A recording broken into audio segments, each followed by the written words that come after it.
ایٹمی جنگ کا آغاز امریکہ کے بعد چائنا بھی جنگ میں شامل ہو گیا۔ ایران نے جنگ کی تیاری شروع کر دی اور امریکہ اور اسرائیل کو پھر سے دھمکی دے دی۔ غزہ کی سرزمین نے پھر ایک بار دشمن کو دھول چٹائی۔ القسام بریگیڈ کی بڑی کامیابی۔ حماس کے عسکری ونگ القسام بریگیڈ کا کہنا ہے کہ انہوں نے غزہ پر اسرائیلی فوج کا زمینی حملہ پسپا کر دیا۔ القسام کے مطابق اسرائیلی فوج کا ایک ٹینک اور 2 بلڈوزر تباہ کر دیے۔ اسرائیلی فوجی اپنا ٹینک اور بلڈوزر چھوڑ کر فرار ہو گئے۔ اسرائیلی فوج نے غزہ کے قریب ایک اسرائیلی فوجی کی ہلاکت اور 3 کے زخمی ہونے کی تصدیق کی ہے۔ غزہ پر اسرائیلی افواج کی بمباری کا سلسلہ مزید تیز کر دیا گیا ہے۔ لڑاکا طیاروں کی بمباری میں مزید درجنوں مکان اور عمارتیں تباہ کر دی گئیں۔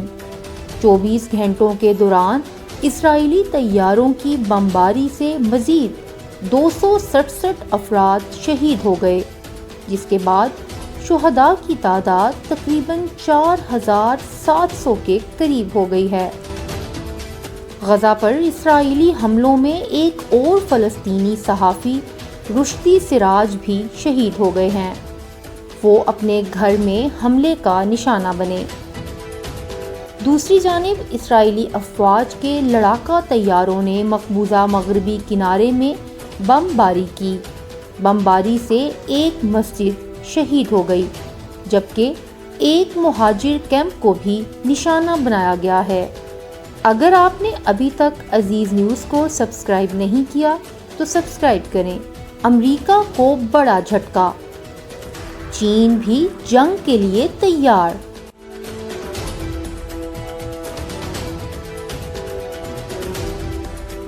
چینی وزارت دفاع نے اسرائیل فلسطین تنازع میں کشیدگی کے حالیہ اضافے کے بعد مشرق وسطیٰ میں اپنے 6 بحری جنگی جہاز تعینات کر دیے۔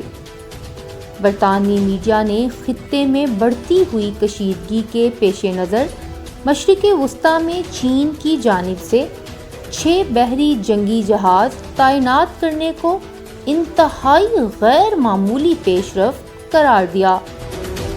حزب اللہ کے نائب سربراہ کا کہنا ہے کہ حزب اللہ اسرائیل اور حماس کی جنگ کے مرکز میں موجود ہے۔ غیر ملکی خبر رساں ادارے کے مطابق حماس اور مزاحمتی جنگجوؤں کی تیاری زبردست ہے، اس لیے اسرائیل نے غزہ پر زمینی حملے کی کوشش کی تو جنگجو غزہ کو اسرائیلیوں کا قبرستان بنا دیں گے۔ حزب اللہ کے اعلیٰ رہنما نے کہا، اسرائیل نے غزہ پر جب بھی زمینی حملہ کیا، اسرائیل کو اس حملے کی بہت بھاری قیمت چکانا پڑے گی۔ حماس نے خبردار کیا ہے کہ اگر اسرائیل نے زمینی راستے سے غزہ پر حملہ کرنے کا فیصلہ کیا تو 7 اکتوبر کو جو کچھ ہوا وہ بہت چھوٹا دکھائی دے گا۔ اسرائیل حماس تنازع مشرق وسطیٰ میں پھیلنے کے خدشات بڑھنے لگے ہیں۔ اسرائیل نے جنوبی لبنان کے اندر 5 کلومیٹر تک شدید گولہ باری کی ہے۔ اس دوران حزب اللہ اور اسرائیلی فوج میں شدید جھڑپیں ہوئیں۔ دوسری جانب امریکہ نے پورے مشرق وسطیٰ میں فضائی دفاعی نظام فعال کر دیا ہے، مزید میزائل نصب کرنے اور فوجیوں کو تعیناتی کے لیے الرٹ کر دیا ہے۔ امریکی صدر جو بائیڈن نے کہا ہے کہ اسرائیل کو دفاع کا حق حاصل ہے، اسرائیل کی تمام ضروریات کو پورا کیا جائے گا۔